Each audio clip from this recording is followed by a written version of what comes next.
guys, this is Rick and welcome back to my YouTube channel! So for today's video, kakauwi lang namin. Nagpunta kami sa mall. Namili lang kami ng mga luho. Actually, ang sabi ko sa kanila, kailangan ko lang pumunta sa mall kasi kailangan ko ng heels. Pero ang nangyari, huli na namin nabili yung heels. Sobrang dami naming binili. At ang mahal ng mga binili, hindi siya normal, be. Para sa akin na, kasi hindi ko to laging ginagawa. At actually, first time ko tong gawin.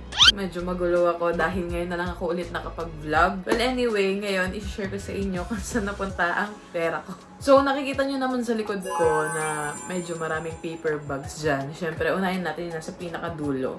So, ito, bumili ako ng mga undies. Ito siya, guys. Saan lagi bumibili sa Tunyang. Kasi maganda talaga yung mga underwear nila. Pero hindi ako bumili ng mga bra kasi marami ako dahil binigyan nga niya ako. Sobrang comfy kasi ng mga to. Dapat pa ipakita ko pa sa inyo na bumili ako ng panty. Kung itsura ng mga panty. Dito yung mga resibo at ayaw kong tignan yung presyo. Surprise siya. Basta guys, ito siya. Ayan. Maraming undies. Ayoko na lang ipangita sa inyo. Isa-isa. So, parang ang pangit tignan. Okay, next na tayo. Mabilis lang, diba? Namiss ko lang mag-vlog. So, pangalawa, ito ay bumili ako sa Pedro. Itong mga to ay binili ko to sa Greenbelt na mga luxury bags kasi guys, wala ako talagang luxury bag. Bumili ako para naman pag umaalis kami, hindi lang yung kung saan ko lang nabili yung mga sinusuot ko, ganun. Ayan o, diba? May dust bag pa. So, ito siya medyo girly. Yes! Binili ko to kasi wala akong masyadong girly na bag. So, ito siya guys. Kita nyo naman sealed na sealed pa. As in, hindi ko pa talaga binubuksan. Sabi ko mag-vlog na lang ako para pakita ko rin sa inyo. Para hindi naman masayang, diba? So, ito yung parang ganito niya. Ang tawag dito? Hindi kasi ako girly-girly. Kasi yung pang ganon, be. Yun na yun. Tapos meron yung something sa loob. Maliit lang siya. So, siguro isang phone lang yung kayang malagay dito. Well, ito siya, diba? Very girl. Magagamit ko tuwing may mga lakad kami or mga events kami sa labas. So, kaya binili ko siya. Hindi siya pang daily use. Hindi dapat. Kasi yung presyo niya ay hindi pang daily use. So, eto naman yung pangatlo guys na binili ko sa Parfois. Shala-shala ka dyan, be. May mga narinig niyo tumitili guys. Si Ate Marie lang yan. Nasa kwarto niya. So, etong binili ko na to. Eto ang Eto ba yun? Hindi ko to daily use. Basta bumili lang ako ng ganito kasi ang ganda niya. Is mura lang naman siya. Hindi naman siya sobrang mahal. Guys, yung mga binili ko ay hindi sobrang mahal. So, ayun, naalala ko na yung tawag. So, ito, may strap dito. So, ayan, para ilalagay natin dito. Puro dito, diba? Hindi ko kasi alam yung mga tawag. Pag gusto ko lang na magkaroon ng branded na bag. Siyempre, upgrade din pag may time. Hindi to ang daily use ko. Pero may binili kasi ako, guys. Pang araw-araw ko talaga gagamitin. So, ito naman next ay ito na yung daily use ko. Galing din to sa Pedro. Not sponsored. Binili talaga, be. Kaya upos ang kaperahan. So, ito siya, guys. Ito yung aking pang daily use. Actually, kaya lang kami pumunta doon kasi nakita ko yung mga bag na binili nila Tito Vince. Ganyan, ang ganda nila. Tapos, hindi siya sobrang pricey. Kaya bumili na rin ako. So, ito siya. Ito yung gagamitin ko talaga everyday. So, meron siyang maliit na parang lalagyanan dito. Then, ito yung strap niya. Tapos, ayan, ito siya sa loob. Pinili ko talaga to na medyo malaki guys kasi hindi naman sa nagyayabang pero 3 phone kasi ang dinadala ko sa araw-araw. Lahat ng may SIM card dinadala ko be.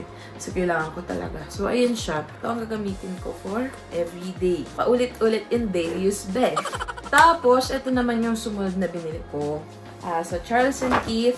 Itong bag na to ay hindi para sa akin. Para to kay Tanyo na May. Yes. Binilang ko siya ng bag sa Charles & Keith. Ito po siya. Ayan. Kasi gusto ni Tyrone yung mga maliliit lang na bag. Tapos meron din siyang strap just in case na ayaw niyang bit-bitin. Gusto lang niya nakaganon sa shoulder niya. So, ito, binili ko. Cute lang siya maliit. Kasi gusto niya yung mga ganito. Tapos, ito namang sunod ay... Kanina ko ba ito binili ko? Binili ko to para sa akin. Kasi sobrang ganda niya. Sobrang cute. Looney Tunes na Aldo. Ayan, parang nag-collab sila. Belt bag siya, guys. So, sobrang ganda niya. Gusto ko sana yung black. Kaso, parang sa black, ito lang yung may design. Pero ito kasing white. Grabe yung design niya. Meron lang siyang... ito, kasi nga belt bag siya.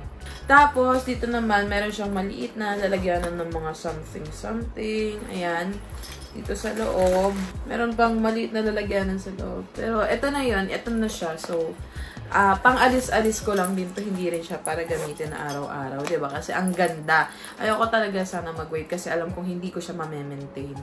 Yes. Pero ang ganda niya kasi, kaya binili ko pa rin. Ayan o, pati yung dust bag niya. May Looney Tunes. Cute. At ang next ko naman ay ang... ito yung pinakakailangan ko talaga. Kaya kami nag-mall. Ito siya talaga, be. Kailangan ko ng heels. Bumili ako ng heels.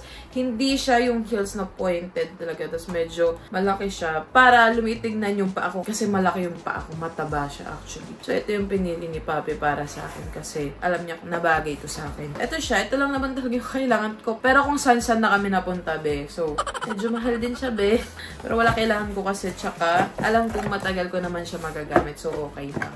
So, ito na ang second to the last. Ito ang hindi ko matanggap na binili ko. At gusto kong umiyak nung binili ko siya kasi hindi ko magets bakit ko siya binili. Napasubo ako, be.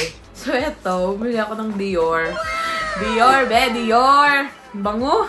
So, bumili ako ng Miss Dior na pabango. Ito yung isa sa mga bestseller nila. Binili ko na yung pinakamalaki kasi konti lang yung difference ng sumunod dito, parang 2K, ganon. So, binili ko na siya at ito ang pinakamahal na binili ko for today's video, be. Ang totoo kasi niyan, inayaw ko si Kiana lumabas noon kasi sabi ko may bibilin ako na para kay Tyrone niya, which is yun nga yung bag. Hinahanap namin yung Kate Spade. Ang nangyari, napadaan ako sa Dior, tapos nakita ko yung lipstick, meron akong gustong lipstick na bilhin doon. Eto lang dapat yung bibilin ko, guys. Eto lang. Etong lipstick lang na to. 5 to. Ang nangyari, nung magbayad ako, binayad ko ay 15,000. Kasi nga bumili ako ng Dior na pabango. Kasi sobrang bango niya talaga. Kasi yung isang pabango ko na YSL, paubos na. Nakakaloka. Dito yung nagbabayad na lang kami ni Ken. Saka gano'n na lang ako. Mali, be! Ba't binili? Nakakaloka. Pero ito siya, nandito na to. So, papanindigan ko na lang. Diba? And happy naman ako kasi every once in a while. Natitreat ko yung sarili ko. Okay lang, kahit napagastos tayo na. Sobrang mahal. Bango niya, be. So, meron pa pala akong dalawa dito, guys. Etong isa ay sa Charles & Keith din. Bumili ako ng lalagyanan ng cards kasi medyo marami akong cards like IDs, ganun. Bumili ako kasi ang ganda niya. Ayan, no? Cute niya, diba? Actually, binilan ko din ng ganito si Kiana. Kasi naglambing siya. So, why not, diba? Mabait tayong tao. So, yun siya, guys. Sobrang cute. Sobrang liit lang niya. At eto na nga yung last kong binili. Sa Charles & Keith din. Binilan ko lang si Tony ng bag din. Yung bag na to ay mukha siyang paper bag na lukot. Pero hindi ko alam kung magugustuhan niya ganito. Pero tingin ko naman, diba? Tapos meron pang maliit na wallet. Ito lang siya, guys. Sobrang simple lang nito. Meron din siyang strap pag gusto niya nang ilagay sa shoulder niya. Tapos ito lang yung loob niya. Ganyan lang siya. Cute lang siya. Binilan ko din si Ate Marie. Nabigay ko na sa kanya. Na-excite kasi ako kasi nakita ko siyang nandito sa bahay pagka-uwi ko. Kaya hindi ko na nasama sa vlog yung reaction niya. Pero na-upload ko yun sa skit ko sa FB. At naging happy naman siya. Nabinigyan ko siya ng something kahit wala namang okasyon. So, ayun lang guys. I hope you like this video. At share ko lang sa inyo ang isa sa achievement unlock ko. Kasi first time lang ako nag-shopping ng umabot ako ng magkano. At feeling ko deserve ko yun. Yes, deserve ko yun, be. So, yun lang guys. Till my next video. Kung may content suggestion kayo, just comment down below at pipilitin kong magawa natin yan kasi sobrang busy ng sked, but I'll make time. So, ayun lang guys. Please like and subscribe. Bye everyone.